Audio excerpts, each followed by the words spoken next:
রাজ্যের বিভিন্ন জেলার মতো বীরভূম জেলার বোলপুর ডাকবাংলো ময়দানে মঙ্গলবার থেকে শুরু হলো 43তম বইমেলা। এদিন বিকেলে প্রদীপ প্রজ্বলন ও সাংস্কৃতিক অনুষ্ঠানের মধ্যে দিয়েই বইমেলার শুভ উদ্বোধন করলেন বীরভূম জেলার তৃণমূল কংগ্রেসের সভাপতি ও এসআরডি এর চেয়ারম্যান অনুব্রত মণ্ডল।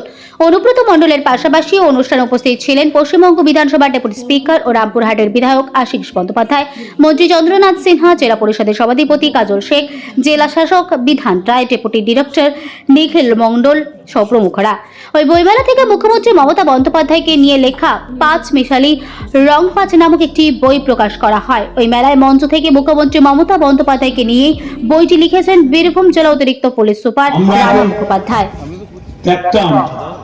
অনেক গরিব মা বাবারা আসতো যে আমার ছেলেটা ফাইলে উঠেছে, বই কেনার পয়সা নাই, আমরা অনেক বই কিনে দিতাম।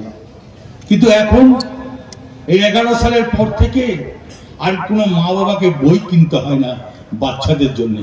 মমতা ব্যানার্জি ব্যবস্থা করে দিয়েছে। আজকে যে বাংলার বই মেলা, বাংলা ভাষা এত মিষ্টি কেন?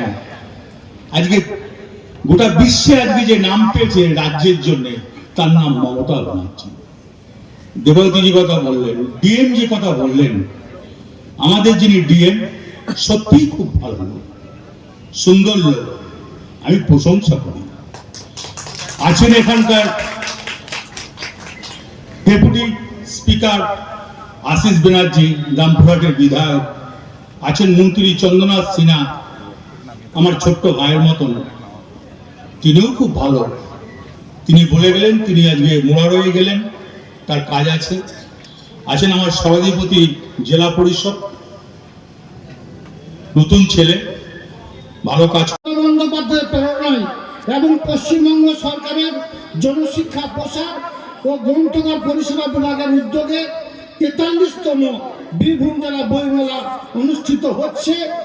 এখানে উপস্থিত ক্রেতা বিক্রেতা সহ সাহিত্যিক সকলকে বীরভূম জেলা পরিষদের পক্ষ থেকে শুভেচ্ছা এবং অভিনন্দন জানাচ্ছি।